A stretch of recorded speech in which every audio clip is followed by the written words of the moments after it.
Hello, this is Mugaga Benjamin, a student of computer science, and I'll be building an AI project based, and it will be looking at object detection. So problem and why it matters. Object detection technology is used in different ways. It is employed in computer vision programs ranging from productivity analysis to sports production. So I want to use object detection, help identify objects for visually impaired people. This will help them understand their surrounding. How AI shall be applied with a smartphone to capture real-time images for object recognition and also provide a voice guide. Type of data I'll work with images and sound. Supervised versus unsupervised learning. So these are machine learning. These are types of machine learning. So supervised learning relies on labeled input and output training data. Model learns the relationship between the labeled input and output data. And then the models are fine-tuned until they can accurately predict the outcomes of unseen data. And then unsupervised processes unlabeled or raw data. Learns from unlabeled raw training data, and a model will learn relationships and patterns within this unlabeled data set. So it's often used to discover inherent trends in a given data set. Let me give this with a simple example of me having two classes and trying to train my model. Let me assume these classes, one class is oranges, the other is tomatoes. So when this model is going to, so I'm feeding this data to this model. When it is supervised learning, you give this data labels and then tell it these are tomatoes and then these are oranges, but it is the vice versa with unsupervised. Unsupervised, you won't give it any labels. So you feed it data, but then this model will learn relationships and get the patterns and then try to group the data accordingly. And then how supervised learning techniques will be used. So I'll be using classification regression as when it comes to supervised learning.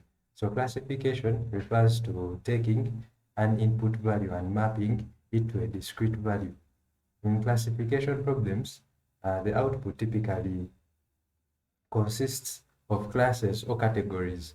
This could be things like trying to predict what objects are present in an image. And then regression is related to continuous data. So in regression, the predicted output values are real numbers. Unsupervised learning, it has these two that I'm looking at, clustering and dimensionality reduction. So clustering is a type of unsupervised learning where we find hidden patterns in the data based on their similarities or differences. These patterns can relate to the shape, size, or color, and are used to group data items or create clusters. So there are several types of clustering algorithms, and they are stated there. And then dimensionality reduction, the algorithm works to reduce the dimensions of the data. It is used for feature extraction. So extracting the important features from the dataset is an essential aspect as it helps reduce the number of random variables in the dataset by filtering irrelevant features. So challenges I'm likely to face: poor data, limited data and class imbalance. So differences between accuracy, recall, precision, and F1 score. When looking at accuracy, this is the most intuitive performance measure, and it is simply a ratio of correctly predicted observations to the total observation. So accuracy has that formula where TP, these are true positives, TN, true negatives, and then FP, these are false positives, and FN, false negatives. And recall is just a ratio of correctly predicted positive observations to all observations in the actual class, and it has that formula of true positives over true positives plus false negatives.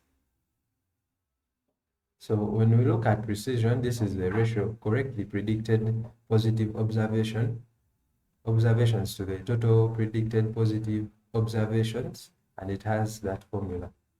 And F1 score is the weighted average of precision and recall. Therefore, this score takes both false positives and false negatives into account. We shall look at F1 score in more detail.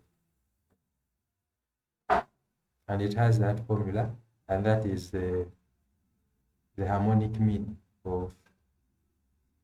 So we use harmonic mean when trying to find the F1 score. And then the evaluation matrix. So we have the confusion matrix.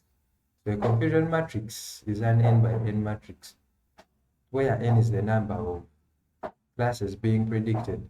So for the problem in hand, we have n is equal to 2. And hence, we get a 2 by 2 matrix. Here are a few definitions that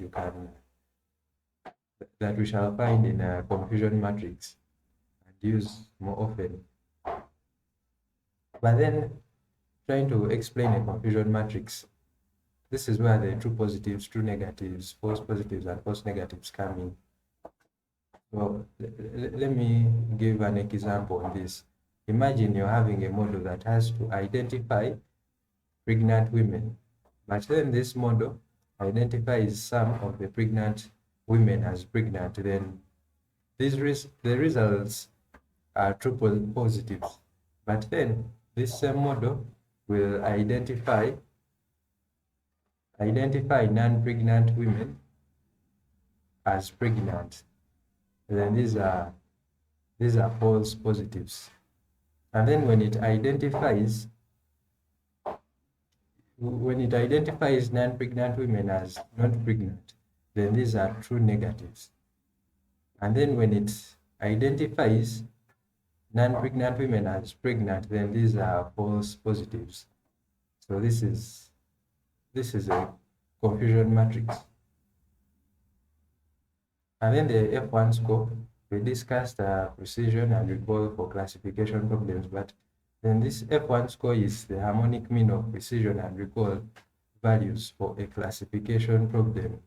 So the formula for F1 score is as follows. It is just 2 times the product of precision and recall out of the sum of precision and recall.